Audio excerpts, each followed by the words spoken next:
I'm so terribly horrible at this. I'm too inconsistent. I cannot film every day. I'm crap at it.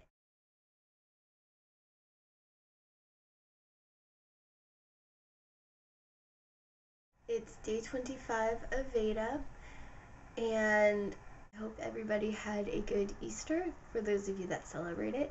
For those of you that don't, I hope you had a good Sunday.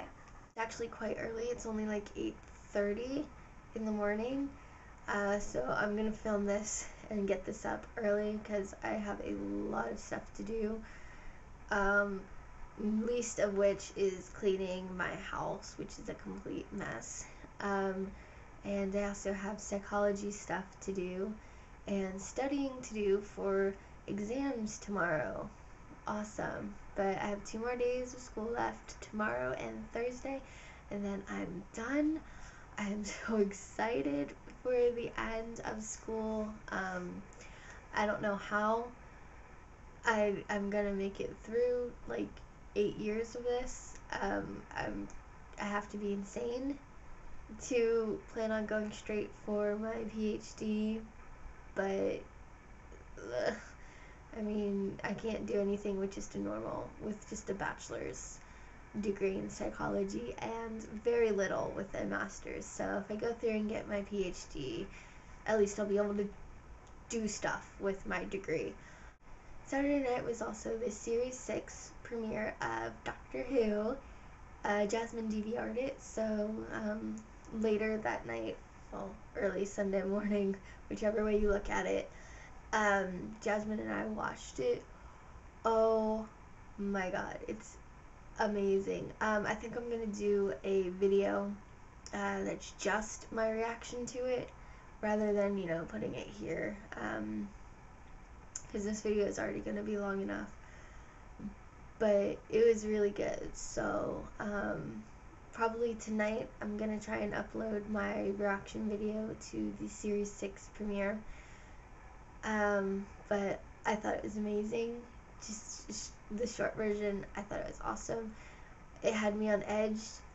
Not very many things have me on edge these days, so needless to say, I really, really enjoyed it. That's all I have for today since it's so early. My reaction video for Doctor Who Series 6 premiere will be up tonight, so look for that. And I will see you guys tomorrow, hopefully. Bye. Right, so I forgot about the 30-day Harry Potter challenge. Catching up to do, again. So day 22's question was Harry Potter or Twilight? Really? Still? Are we still doing that? Is that really still a thing?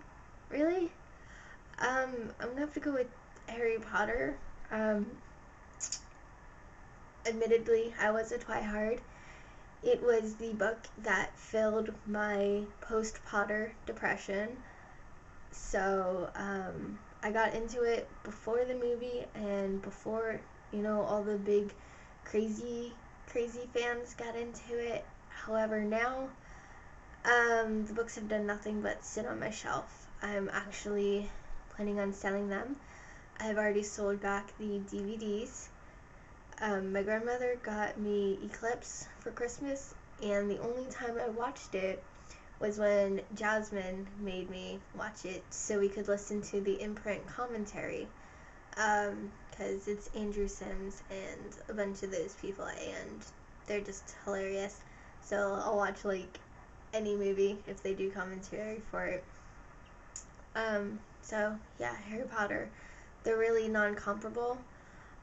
They're on totally different levels. That's like comparing Stephen King to, like, I don't know, Amelia Bedelia or something like that. They're just not comparable. Day 23's question was, are there any parts of the books or movies that made you cry? Yeah, a lot. So definitely, see, what was it? Order of the Phoenix, Sirius dies. Was there one in 6? I don't recall if there was, 6, Dumbledore, right, duh, of course, how could I forget that? Dumbledore, although, I actually, I teared up in the movie the first time, and then the second time I just laughed because my cousin has this thing where she was like, Mufasa! Because the way he's falling all slow motion reminded her of Mufasa's death in The Lion King. So now every time I see that, I have to go, Mufasa! So it just makes you laugh. 7, Dobby's death in the movie, in the books. Harry's death made me sad. Dobby's death made me cry. And then when they were doing the body count, like at the end of the book when they were going through everybody who died after the battle, it was really sad because I had my iPod on shuffle, and fittingly enough, the music where Gandalf dies in the Lord of the Rings, The Fellowship of the Ring, like when he dies and everybody's all sad, and then Aragorn's like, Legolas, get them up. That music was playing, so it made me cry even harder than I normally would. But yeah. And in Half-Blood Prince, when Dumbledore died, I was like sobbing. And my grandma came in, happened to walk into the room. She's like, Amber, what's wrong? I'm like, Dumbledore, he died.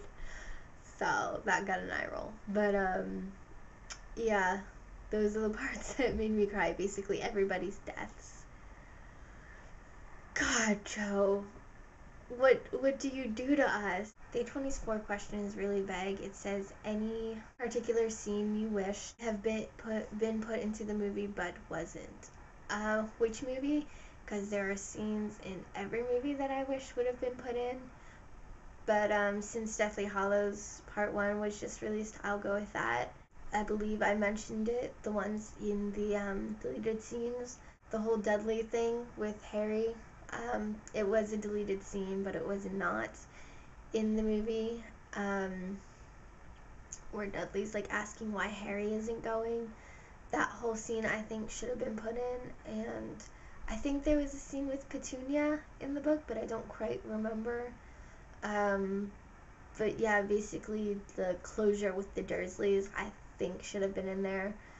And then another deleted scene was the scene at the Ministry, where Harry has, under the Polyjuice Potion, warns Mr. Weasley that he's being followed, and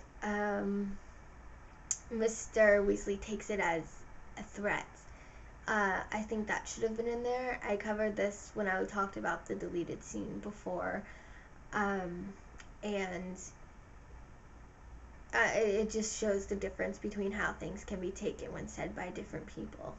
I really can't recall the book at the moment because when I reread it for Part 1, I listened to it on tape, and I did that right before the movie came out, so that was a while ago, and I can't remember anything else really from Part 1. So that's it for the scenes I wished would have been in Deathly Hallows Part 1.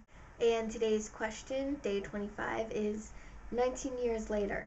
Are you happy how it turned out? Or do you wish something would have been different?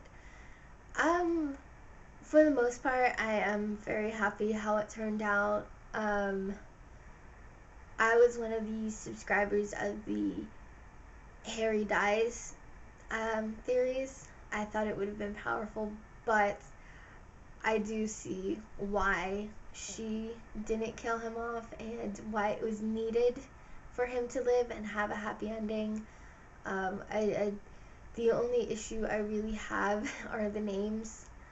I like the fact that, everybody has a family and, everybody gets a happily ever after, basically. I think it was needed after all the shit Joe put them through, especially Harry.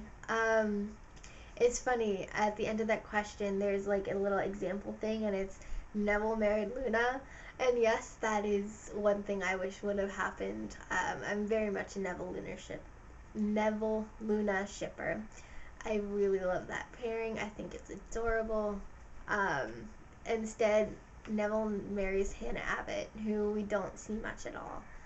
I think Luna Neville could have been so adorable. But I don't have any particular gripes about how it all ended up. I mean, I do like to do a lot of alternate universe thinking, like what if this, what if that. But in general, I'm very pleased with how it turned out. So those are the questions up till today.